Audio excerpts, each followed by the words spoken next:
Tonight we'll be honoring the 2016 class of the legendary captains and crew by presenting the Tommy Gifford Award to the inductees. Tommy Gifford is considered one of the most innovative blue water anglers who ever lived, and one of the greatest charter skippers to guide anglers to the major game fishes of the sea. He began his chartering career in Miami in 1920. Gifford was the first to use spreader outriggers on the East Coast. I know, Alan Merritt, you're going to argue with me. And the first to catch Atlantic blue marlin with these new devices.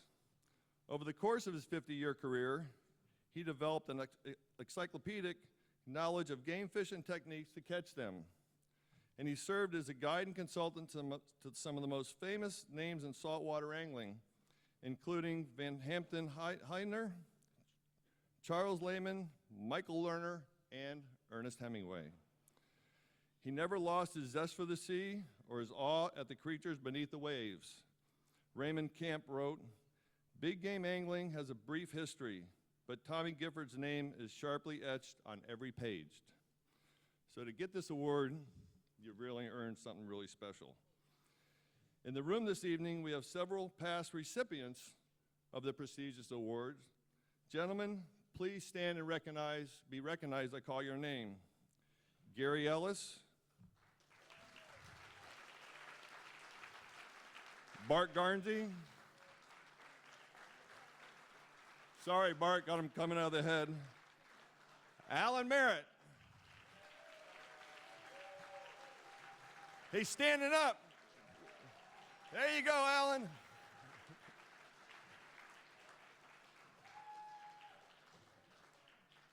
Charles Perry. I don't know where he got off to. There he is back in the corner. Chip Schaefer, he finally got some time off to join us. Chip, thanks for coming out. Bouncer Smith.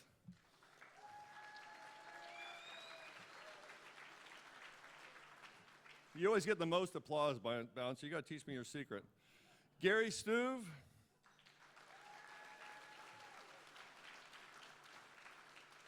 And last but not least, Captain Peter B. Wright.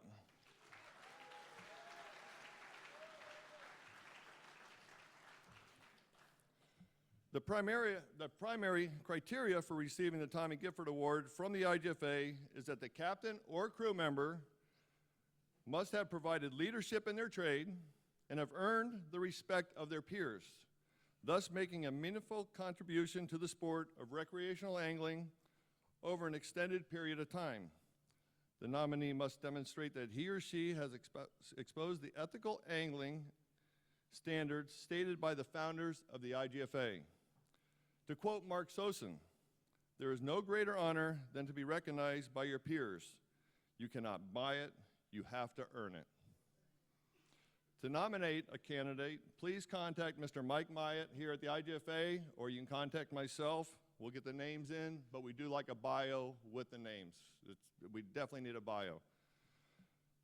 Tonight's first member of the 2016 class is Captain Billy Baum.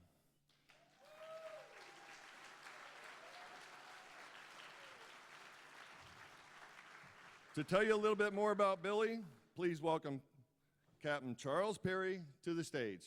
Charles, come on up here and tell us. I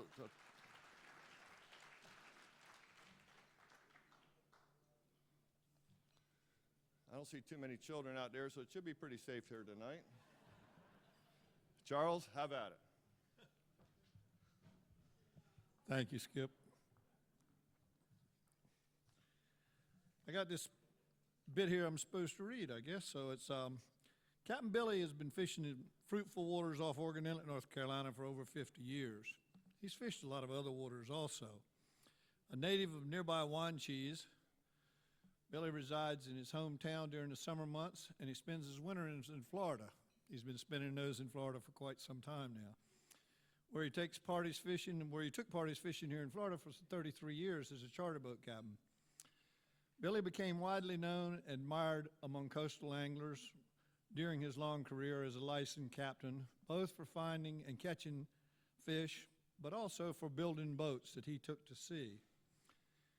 He built 6 boats, I believe that's correct, and his first he built at 24 years old.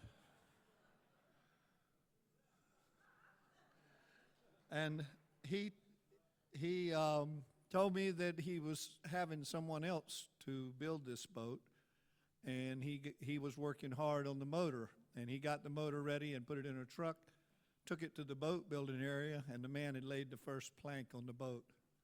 So he had to build a boat around the motor that he took there.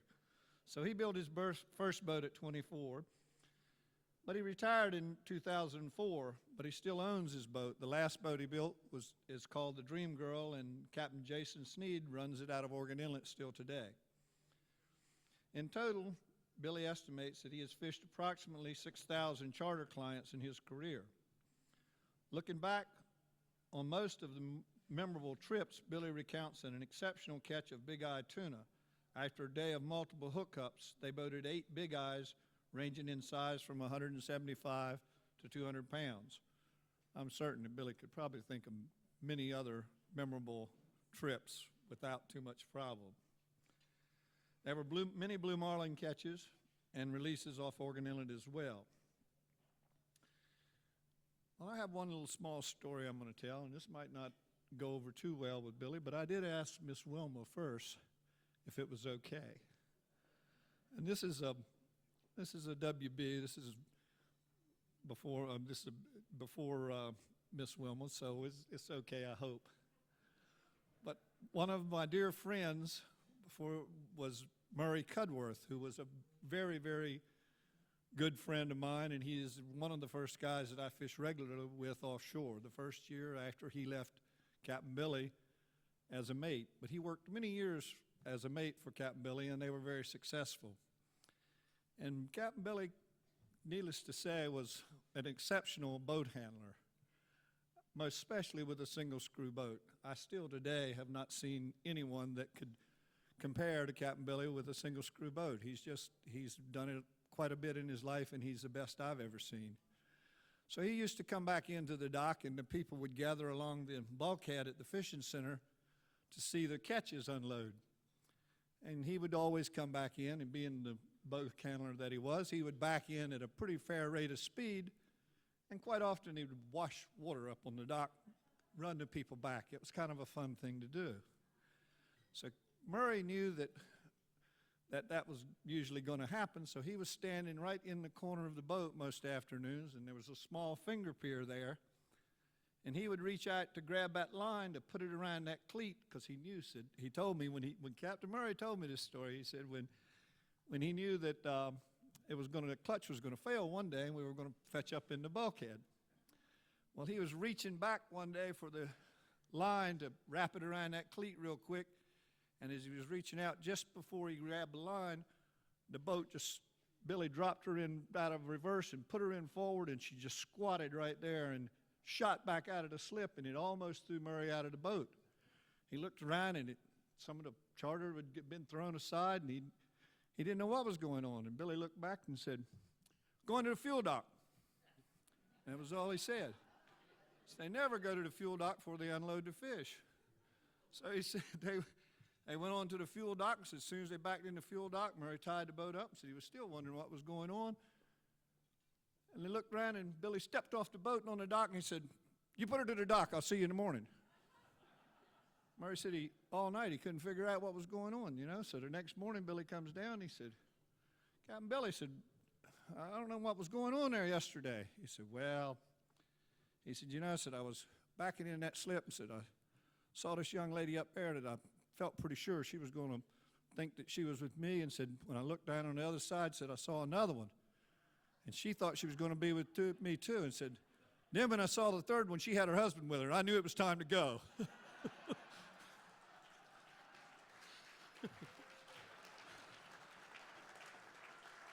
Now, I wasn't there, and I can't swear to it, but I believe my friend Murray would have told me the truth. So now I'd like to invite Captain Bart Garnsey up here, who I know will top it, and Paul Spencer, who I know can do very well too.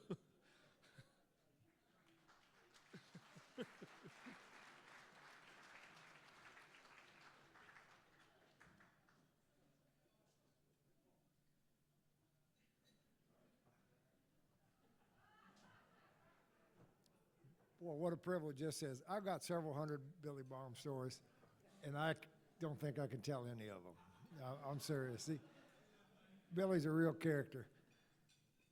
A long, long time ago, there's a few of us did in here. We took a senior trip to Southeast Asia, and I came back and was probably semi-unemployable, as a few of us were, like Chip Schaefer and Charles and whatnot.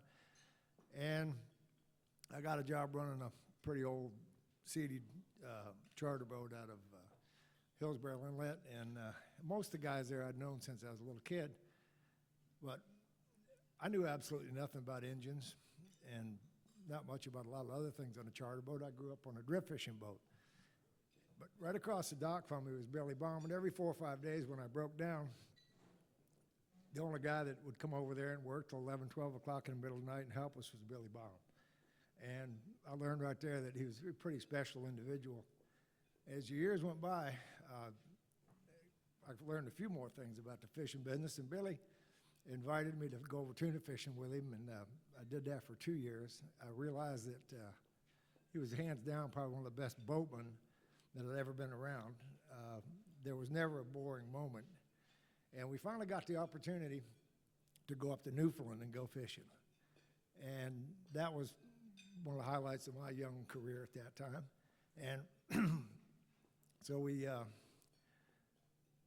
went up there and had, to me, a most incredible time fishing. And Al Merritt was up there, Joe Model, out of the legends in this industry. It was quite a thrill for me. And while we were up there, we fished along. The fishing was pretty good. And we're coming in one day, and I knew Billy was kind of fishy. I mean, he knew a lot of stuff. He saw a lot of stuff that most people didn't see. And we're coming in one afternoon, the fishing had been kind of slow, and nothing changed. I mean, everything was the same as it had been day after day. And Billy starts looking around, and he says, "It's getting ready to happen." I thought, yeah, it's going to happen. We're going to get a beer, I hope. And he says, no. He said, "Pay attention now." He said, "Pay attention." And he'd reach over and nudge it, what he considered a nudge, which would generally just put you about halfway out of the boat. And he said, "Pay attention, it's getting ready to go off." So I thought I was paying attention. I'm looking around, nothing changed. Nothing changed. And he makes a turn, goes back around. We're using an old single-screw Newfie skiff, and it was kind of pretty broken down. Billy made a couple turns. He says, "Get ready now. It's going to happen." I thought, yeah, it's going to happen. We're going to die of thirst out here. And he kept going around. Pretty soon, boom, we had pulling a daisy chain. One pile's on. We got him on. I thought, well, that's pretty impressive. But he started paying a little attention. I guess he forced me into paying attention. As I started to watch, everything was changing, but I really couldn't see it. But Billy could, and he made another turn. Boom, got another tuna. Giant bluefins, 700, 800 pounds average. And I realized right then that Billy knew a lot more about this trade than most people have ever been around. And before you knew it, we caught a third one. And with that one, we were ginning around a little bit. And Billy was a remarkable boatman, and he took everything pretty much to the limit. We ended up spun the rudder around, and we busted the rudder off. And of course, we bent the propeller up pretty good, and things weren't looking too cute, so we took a couple of oars. This wasn't my idea, but there's nobody else to call. And Billy had us strap the oars on the stern cleats, and with us stealing with a couple of oars, and those, I said oars, now that was O-A-R-S, oars. And in we went, and got in that way, and we ended up, Newfoundland has a pretty good tide, and we ended up pulling up on the dock, and we actually pushed the bow up on the sand, and we went overboard, and the water was, I remember, was about 42 degrees. And of course, we didn't have any wetsuits or anything. We just put on dungarees and rain gear and the whole mess, and got overboard, and we ended up pulling the shaft off and pulling the broken propeller. We didn't have to worry about the rudder. It was already gone. And so we kind of piecemealing the thing. We got a new rudder welded on, and I think we found a propeller. So I said, "Well, Billy, we're doing fine, but we have a problem. The shaft's bent." He said, "Don't worry about it. I'll straighten it." I thought, I'm waiting to see this. Now, this is going to be good. And he took the shaft and a sledgehammer, and he went up there and he beat on the shaft a little bit, and he'd roll a little bit, and he'd beat on a little bit, and then he stuck it up on the back of a pickup truck. he fiddled around with it a little bit, and he got it all right. By the time we got a rudder and a new propeller, he had the shaft straightened, and we stuck it in, and we went off fishing. I thought, you know what? I think I'm with a real fisherman here now. It was a real privilege, and I learned an awful lot with Billy Baum. It was a real privilege for me.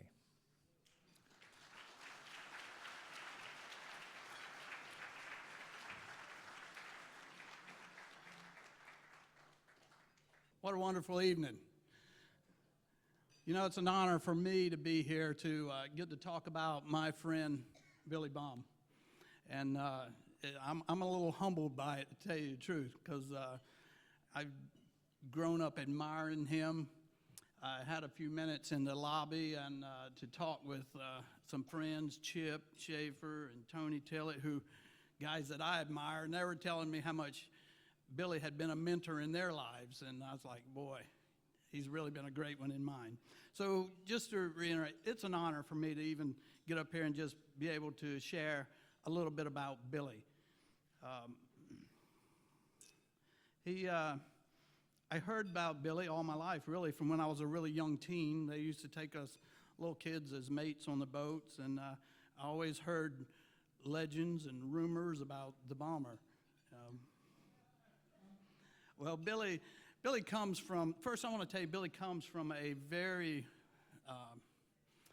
wonderful family of fishermen. His father, Waylon, was a real pioneer in the fishing industry in our area many, many years ago. Commercial fishing, sport fishing, and even back then it was market hunting and killing ducks and sending them off. Mr. Whalen was a man's man. I think Mr. Whalen lived to be 103. I think he painted his house when he was about 99 by himself. And I want to tell you something. You've heard the old adage, the apple doesn't fall far from the tree. It's true. Billy he's always been a man's man to me. I've just always looked up to him. He's been a wonderful example. I first came to know Billy well about 39 years ago when I started running boats myself out of Oregon Inlet as a charter captain. And I just always admired Billy. He always got his share of the fish, I can tell you that. And I think a lot of days he got his share and a good part of mine. He was always doing a good job. I could follow him around. I could catch fish. Billy was going to be where they were at. Billy helped me in many ways. You know, I think back of the time, maybe I went to Billy and was telling him about backing up, trying to catch this fish backing up or something, and he sat me down and said, Paul, that's not the way you do it. You got to run them down. And I remember to this day Billy teaching me how to run a fish down. He said, now don't you go chasing the fish. You'll cut him off. You got to run your line. And I think I used that many, many times in my little career. Well, I think some of the most exciting times I had, I was doing what Billy told me to do. He taught me a lot, but not just me.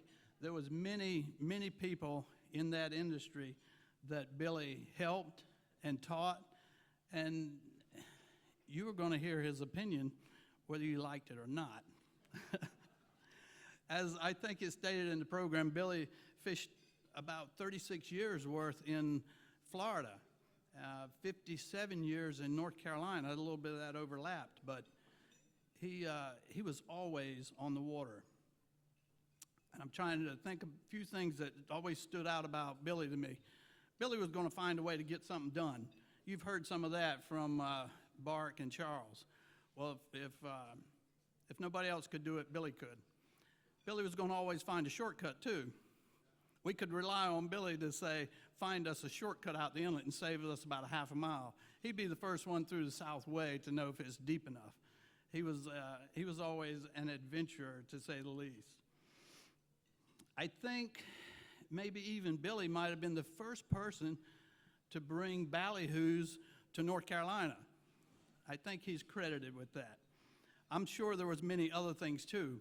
because of him, his fishing down in Florida and then coming back to North Carolina, we were always learning. I think maybe the red skirts, you know. If it was the latest and greatest, Billy usually had it. There's a few things, some stories I've heard about Billy. Some I can share and some I cannot. But I've heard this story one time that Billy was he was going to make his day no matter what. They weren't going to stop him. And Billy, I think this is right. And one time you had a motor, you had to take it out of your boat. You didn't want to stop fishing, so you took the motor out, put a barrel of water in the boat to counterbalance the boat. While the motor was being fixed, you were still fishing on one. Is that right, Billy? I thought so. He was an innovator. I think I heard a story one time about trying to put a motor in a boat with no equipment. I mean, not a chain fall, nothing, a hoist. They filled up the boat, this little boat, they filled it up. They were trying to put a diesel engine in it, and they filled it up with chunks of firewood. And they pushed the motor by hand in the boat off a dock, and then they started pulling the pieces of wood out one at a time until they worked the motor down in place and bolted her in and went fishing.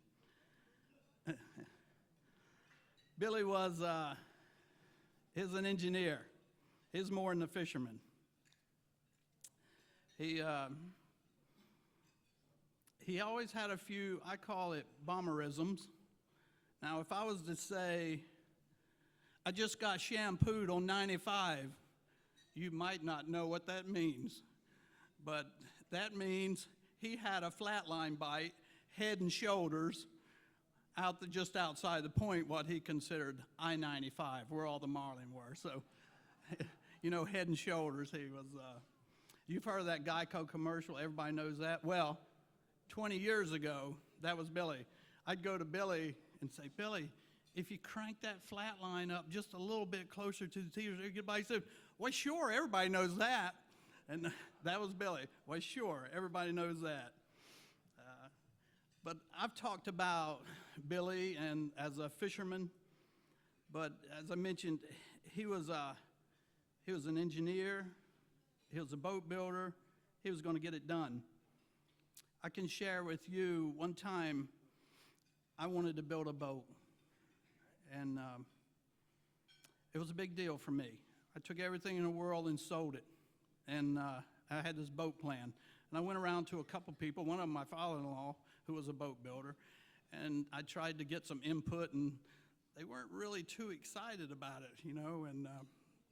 But I went and talked to Captain Billy, and his enthusiasm got me in the boat building business. I can tell you that he sat down with me in his dining room, and we went over those drawings meticulously. He loved it. That's his passion. I'm going to tell you what, he's good at it. Don't let anybody fool you. I think he taught Roy Merritt how to build boats, if truth be known.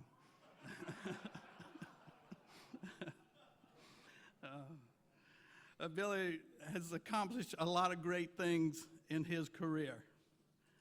And I'd like to say nobody deserves this award. There's many deserve, but nobody deserves it more than my friend Billy Baum. Thank you.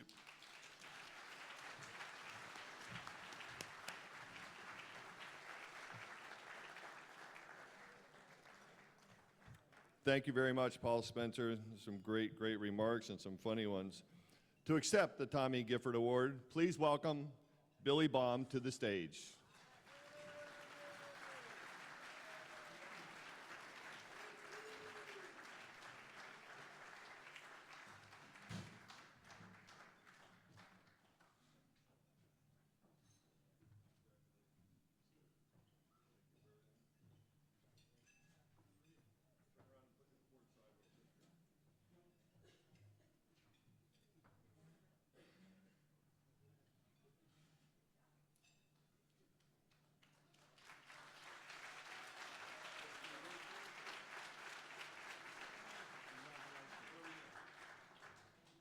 To this. Come here, Billy. Give us a few words of wisdom here. Well, first off, I want to thank the IGFA for giving me this honor to represent the IGFA even more so. But anyway, it's the truth. Every one of these guys have told you, but there's still a lot more. That's too many details to express. But anyway, I'll say that one of the things I've learned is more so about catching the fish. Like I've tried a lot of lures, a lot of baits, and but the main thing, the best thing of all about that is the steering wheel. The steering wheel is what does the catching of the fish.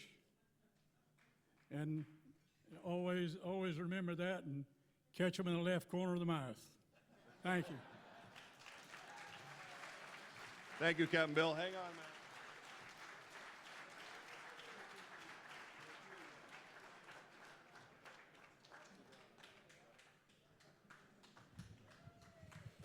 What a character. Thank you, Captain Billy Baum.